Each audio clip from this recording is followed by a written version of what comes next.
এখানে দেখুন, এগুলো কিন্তু সবই ফুটপাত। এখন ফুটপাত বলে আর কিছু নেই, ওইখানটা ওটা ফুটপাত।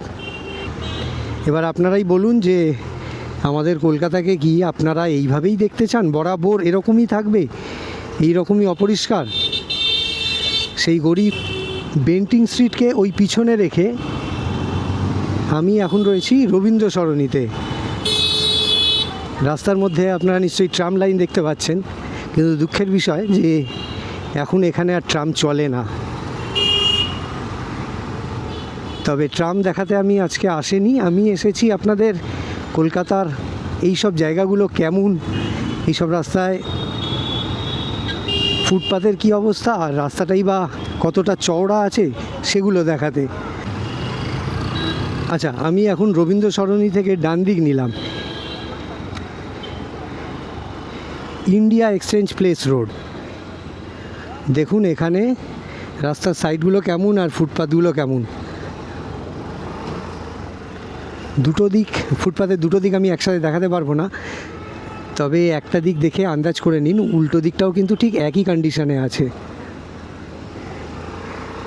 ওই দিকেও শুধু ছাতার সারি, এই দিকে দেখুন ফুটপাত আর রাস্তার সাইডগুলো কিভাবে ইউজ হয় এই সব দিকে।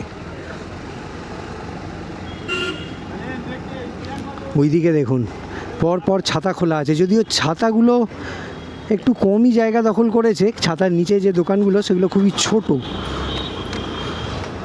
পাশ দিয়ে যাওয়ার জায়গা আছে ওই দিকে, ওই যে পরপর, কিন্তু তাও ফুটপাতের বেশ কিছুটা হলেও দখল করা আছে এই রকম সব গুমটি, এরকম সব ফলের দোকান এই সব দিয়ে। এই যে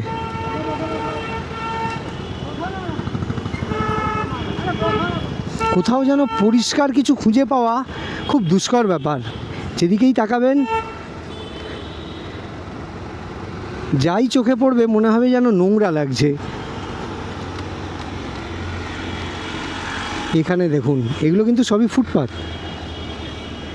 এখন ফুটপাত বলে আর কিছু নেই, ওইখানটা ওটা ফুটপাত। কে বলবে এখন দেখে? এই দেখুন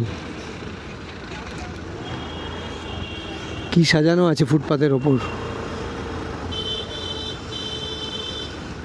এগুলো না ব্যবহার করে করে, মানে ফুটপাত হাঁটার জন্য না ব্যবহার করে করে এমন হয়ে গেছে, কাউকে জিজ্ঞেস করলে হয়তো বুঝতেও পারবে না, বলতেও পারবে না যে আদৌ এখানে ফুটপাত আছে বলে। ভাববে যে এখানে হাঁটতে গেলে রাস্তার মধ্যে দিয়েই হাঁটতে হয়। এই যে সবই ফুটপাত, ভেঙে চুরেও গেছে।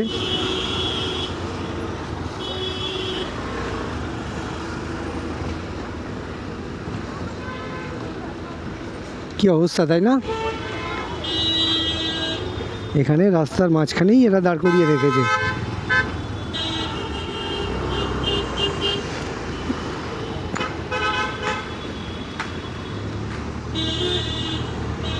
এবার আপনারাই বলুন যে আমাদের কলকাতাকে কি আপনারা এইভাবেই দেখতে চান? বরাবর এরকমই থাকবে, এই রকমই অপরিষ্কার? সেই গরিব, সেই হকার এই সব বলে বলেই চালানো হবে, নাকি আদৌ কলকাতা আর 5টা বড় শহরের মতো ঝকঝকে তকতকে হওয়া দরকার আছে? আপনারা কি বলেন? কমেন্টে জানাবেন। দেখুন এগুলোকে কি আর আপনারা ফুটপাত বলতে পারবেন? কি অবস্থা করে রেখে দিয়েছে। ওদিকে দেখুন, এখানে হকার নেই, কিন্তু যে সমস্ত দোকানগুলো আছে তারাই ফুটপাত অকুপাই করে আছে। তো যাই হোক, আমার আজকের এই ভিডিওটা আমি এখানেই শেষ করব। ঠিক এরকমই কোনো ভিডিওতে কলকাতার অন্য কোনো অংশে আবার দেখা হবে, কথা হবে। আর আমার ভিডিও, আমার চেষ্টা যদি আপনাদের ভালো লাগে তাহলে আমার চ্যানেলটাকে সাবস্ক্রাইব আর আমার ভিডিওটাকে লাইক আর শেয়ার করতে ভুলবেন না যেন। টাটা।